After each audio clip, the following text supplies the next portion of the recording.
Stop. I'm sorry, but are you sure you want me to do this? I mean, you know how it's going to end up. After all, I could always do another video game review. Maybe one for Legend of K? Wouldn't that be interesting? Oh, alright. Continue. No one told you life was gonna be this way. Your job's a joke, you broke, your love life's the away. It's like you're always stuck in second gear, when it hasn't been your day, your week, your month, or even your year. But I'll be there for you when the rain starts to fall. I'll be there for you like I've been there before. I'll be there for you 'cause you're there for me too.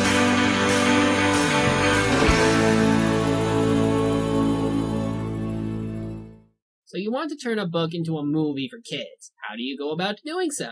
Well, you could either make it live action and have Jackie Chan star in it, or you could have it animated. And for flavor, why don't we turn everyone into furries? Because kids love nothing more than animation and talking animals. But seriously, it's common for animators to make furry flicks like these because of said reasons. But even so, it doesn't really change anything since it still comes down to how the story flows and how the characters act. And of course, this film is no exception, having been brought to you by MGM, the jerks responsible for Nim 2. Only this time they'll be basing their film off Mark Twain's work. That's right, Tom Sawyer is next to die. Think of it like this. At least this is just a movie in which everyone is an animal, so it's not like we'll be experiencing any kind of strange character design choices. That's something Nim 2 did way too well, so don't think about it too much. Seriously. So the movie begins at a church, where we see Marty Stewart playing Reverend Porky, who is busy singing gospel. Leave your love light on, so shine on. Well, now, long after you're here and gone. Now I can take some gospel music, but here, I don't really care. In any case, here comes the villain of our film, Injun Joe, or rather Injurin' Joe, because remember, racism is bad. Joe.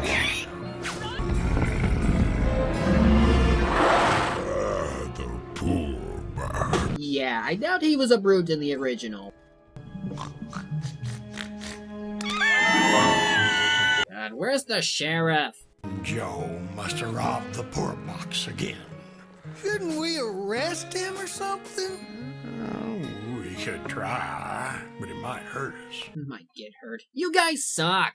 So then we cut to Tom Sawyer's house, which is a tree boathouse? Interesting choice. And we see our star character having a wacky dream about him as Puss in Boots? I don't know what to say. You don't know what you're doing when you're fooling with me. A real mud stomper, I'm the king of the hill. By the way, yes, this film is going to be full of country rock music. I'm warning you ahead of time because I think a lot of people hate that genre. I could be wrong, but, well... I'm the first one to get there. So he goes from Puss in Boots to Cats-a-Lot, to Billy the Cat, to Aladdin? Damn it, kid, pick one dream and stick with it! Talking about a country boy, you can't keep a country boy down. Oh goody, he's voiced by country singer Rhett Akins. Brilliant! Give the 12-year-old a manly voice and he'll sound perfectly like a kid. Not. Tom, wake up. You're going to be late for school again. Hi, Betty White. Hey! Hello, Comedic Frog. Ow! Aunt Polly! Yuck! I'll get warts. Hello, Sid. Done torturing toys already? Well, don't want to be late for school. But Aunt Polly! It's not fair, Not so fast, Tom. Huh? I think you owe your sweet brother Sid an apology. I'm gonna teach that boy a lesson. Anyway, as they head to school, we meet our secondary main character, Huckleberry Finn, who, like Tom, is voiced by another country singer, Mark Wills, which puts the tally up to 3 country singers so far. Oh joy, it's slowly becoming a country rock convention. Not so fast, Tom Sawyer! Just wait till I tell Aunt Polly you were hanging out with the likes of Huck been? Oh, go bother somebody else, you troll. Shoes or go to church or take any bath. Well, heck, you take one bath, you just got to take another. I tell you, it's a complete waste of water. Seriously, Tom and Finn are the only kids in this movie so far whose voices don't fit. Hell, Finn sometimes sounds like Crow Hogan. Well, maybe it's what they call a premonition. I hear tell that Redbeard the pirate buried his treasure around these parts. So they plan on going to the boneyard during the full moon to see if they can find his treasure. But before that... What was that? Oh, I am sorry. Skipping stones is not at all ladylike, Rebecca. Skipping stone, she chucked the thing right at him. If that's skipping, then I hate to see how she throws. Anyway, that's Rebecca Thatcher. Or rather, Becky, it doesn't matter. And it seems she's new in town. And right away, Tom is smitten by her. What is it, springtime for him? I gotta get to school. You hate school. Not anymore. Yeah! Hey, Tom! Tom! Don't forget, the boneyard at the full moon. Great, now they both sound like Crow. That's exactly the kind of lowdown trick that someone like you would use! Anyway, he tries to sneak into school, only to get busted, of course, so he's forced to sit with the girls. And he couldn't be any happier. Rebecca? Actually, my friends call me Becky. Becky Thatcher. I'm new. I forgot my name. What a charmer. Also, meet Amy, a girl with a serious crush on him. Cut it out, would you, Amy? I mean, people will think we're engaged. We are engaged. Was that for real? We're just friends. Oh, I feel as if something really stupid will happen later involving their seemingly romantic relationship. But for now, we'll stick to generic mishap. Mr. Sawyer, is that a frog?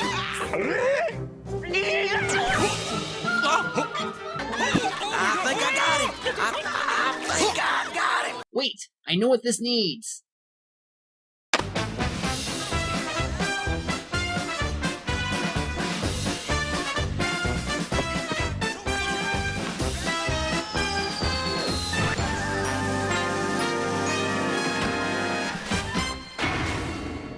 Here's your list of the bad kids. I wish they were all perfect like me. You will never beat Randall in Snitchdom. So at any rate, Tom continues to try and impress Becky. Tom, Whoa! you're going to fall. How? Not me. Whoa! Well, to be fair, he was wearing shoes. It's not silly. Well, let's see. Flowers for one thing, and baby kittens, and the first snowfall. Oh, and the smell of fresh baked bread in the morning. I like watching the sunset over the Ozarks, all pink and purple, just as the mist is coming over the pines. Well, isn't that sweet? Want to arm wrestle? You don't ask a girl to arm wrestle, you dolt, especially if you're trying to get them to like you. Well, I'll let you win. My god, you're pathetic. So thinking he's hit it big, he proceeds to keep at it by, well, just let the song speak.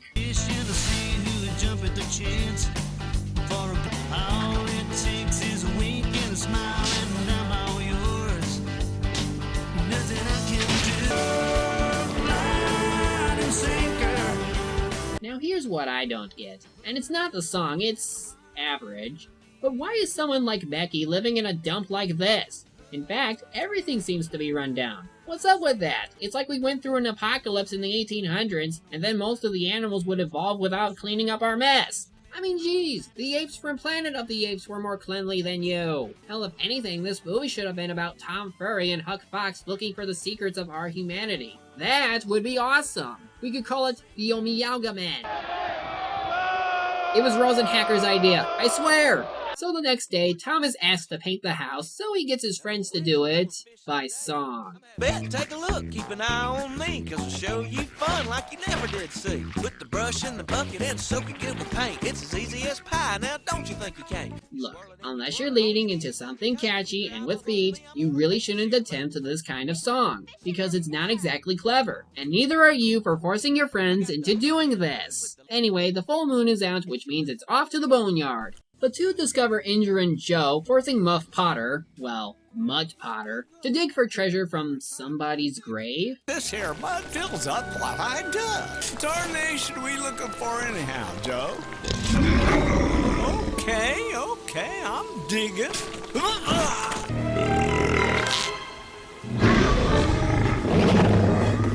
I think you're lagging, movie. You might want to fix that.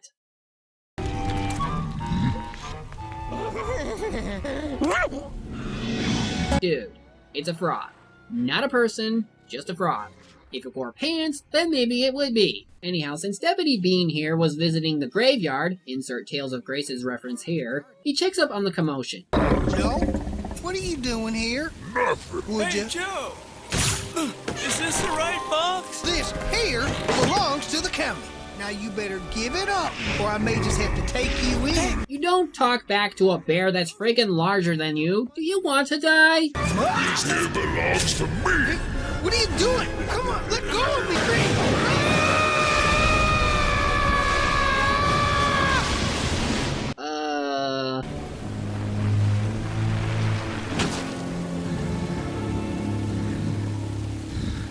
He died? And this is supposed to be a kid's movie. So what now, boys? Mutt is going to get framed for this. What will you do? Who's there? Run away! Run away! Run away! Hey, you forgot somebody? No, I'm going to have frog legs. Okay, so they take the oath of silence, even though they could just tell the sheriff straightforward and not have him say their names, while the sheriff is informed of the situation in secret, which leads to Mutt being arrested. Anyway, Becky shows up early, and like a good little rich girl, she decides to look at the test papers to see how intelligent her new boyfriend is. B+, Elmer Loomis C, Missy Johnson B. Oh, Tom Sawyer. F as usual. Oh, as usual? Well, at least he's cute. Because that's all that matters, right? Being cute despite being a troublemaker. From what we've seen, he's hardly the right person for you. Morning, Becky. Oh, look what you made me do. And this is why you should invest in tail pouches, because those things are always getting in the way. That's what I want. So Tom, being the man that he is, decides to take the fall for her. Mr. Sawyer, assume the position. Yes, sir. I'm quite familiar with it. Boys who make trouble earn punishment double. How come nobody made a YouTube poop out of this? Oh, and I love how they make it a big deal to the point where Becky literally starts crying and praying. Seriously, it's not like it's torture.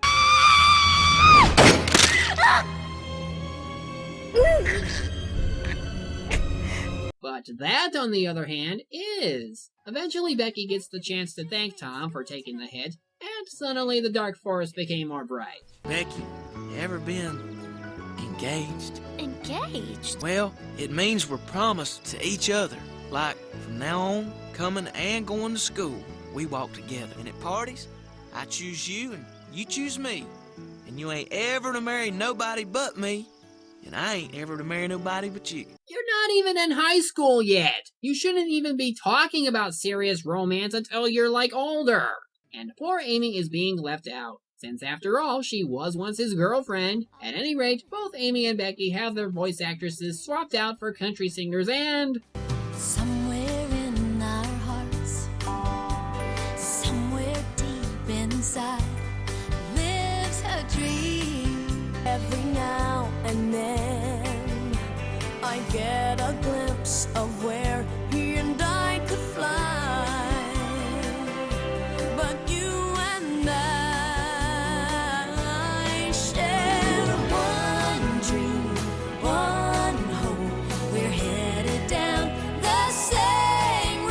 Okay, I admit I like this song. Sure, there isn't much subtlety to the voice change as Tell Me Lies, and it's funny how it suddenly became a Broadway musical, but the sync is good and the lyrics I dig.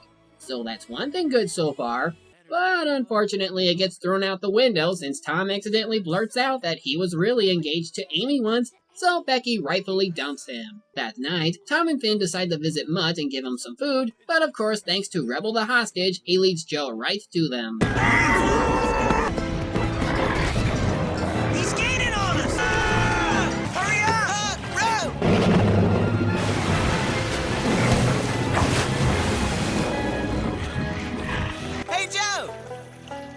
Yes, stick your tongue out at the man-eating bear that could probably slice you in two with those massive meat cutters. Suddenly a storm hits, and apparently the Mississippi can reach tsunami wave levels. But yeah, this is our "oh crap, danger" moment of the film, as the two nearly drown. Seriously, how can this happen?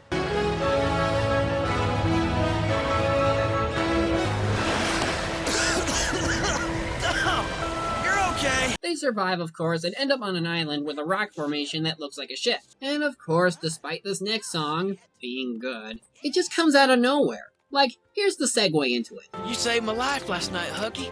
You're my best friend. You and me, we're birds of a feather, as natural as honey to a bee. So saving one's life brings up the fact that you two are friends, despite not really pairing them together often in this movie. So that means we can just bring it up for a song? 'Cause we're friends for life, heading down the road together. Anywhere we are is paradise. And again, children should not sound like this. The girls were barely passable, but with the boys? How's that even normal? Soon enough, the town decides to go look for the two. Funny, considering that it's been a whole day since it happened, and it's now they decide to go. That's my Aunt Polly. What's she doing on that there boat? They must be scared we was lost. It's like they're actually worried about you. And after all the trouble you've caused, I'm surprised they're even bothering to look for you. The two decided not to show themselves because of Joe, but the following day when they go by the church, they notice something serious is going on. How? Wow. Puddinhead wouldn't let his mama cut his hair for years. It's serious. That kid got himself a mohawk. It must be serious. Rejoice!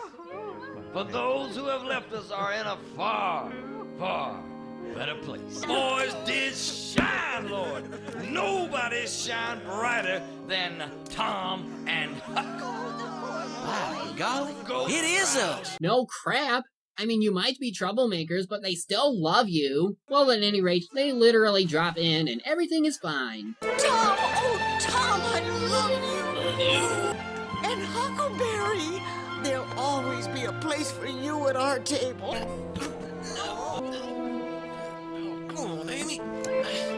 Though, curiously, I wonder how the Tom and Huck version went. Hello, Becky.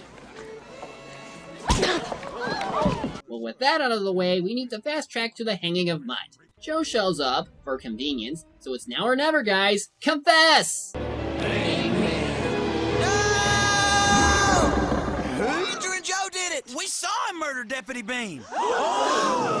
Them's gonna be your last words. Alright, we're at the climax of the movie. Injure and Joe is aiming to kill and isn't afraid to do it to children. He's mean. He's vicious. He's taken out by one small punch to the nose.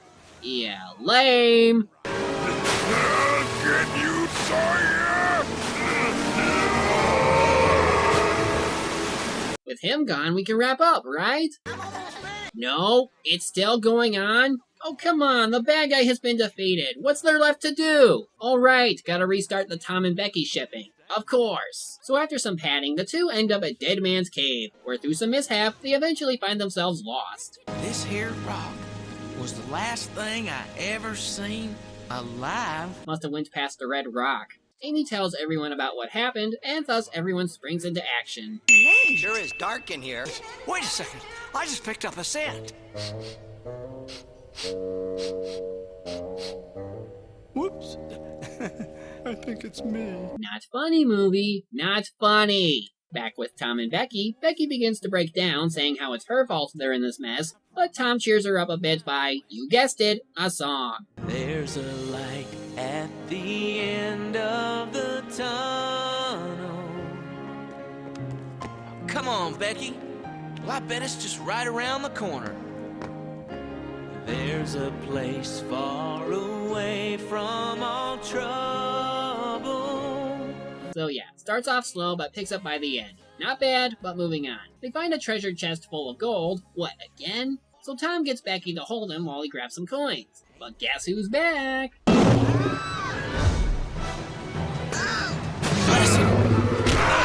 Let's get out of here. Uh-oh, he's enraging. Quick, wipe raid! Wipe raid!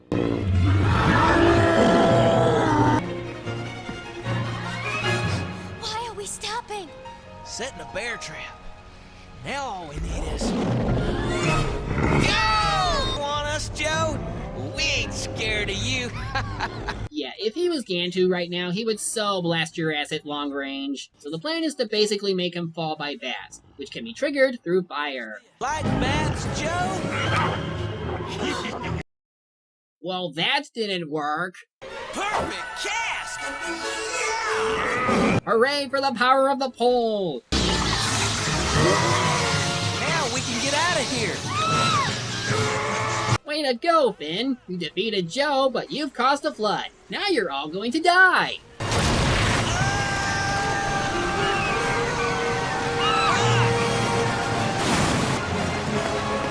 Or he'll die while everyone else lives. Seriously, it's like a cutscene with low frame rates. They're safe.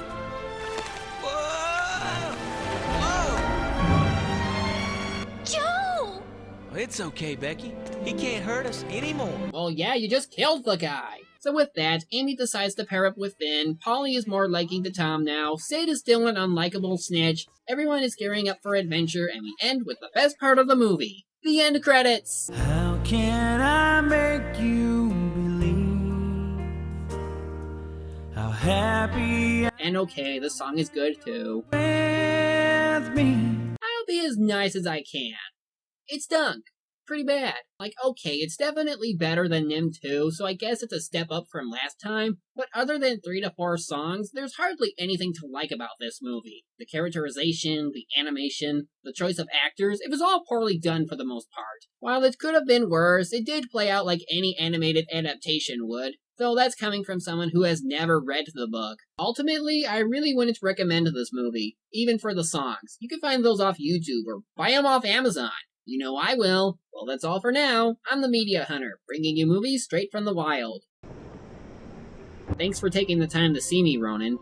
And on such short notice, anything for a hero. So, what is it you need? Well, basically, I want to know who made this. You sure it didn't drop from Nomergon or something? No, it's definitely player-made. I had a Blood Elf Warlock use it on me, and I couldn't remove it or even get away. He claims to have found it somewhere. And now you want to find out who left it. Yeah, because I feel it might be the same person who sent druids after me. If it is, then chances are, he'll be a warlock too. I see. Well, I'll contact you if I find anything. In the meantime, you go about your business. Thanks, I'm counting on you. Well, hopefully something comes of it. In the meantime, I might as well get the next review material. May I help you? Yeah, you wouldn't happen to have Jumanji, do you?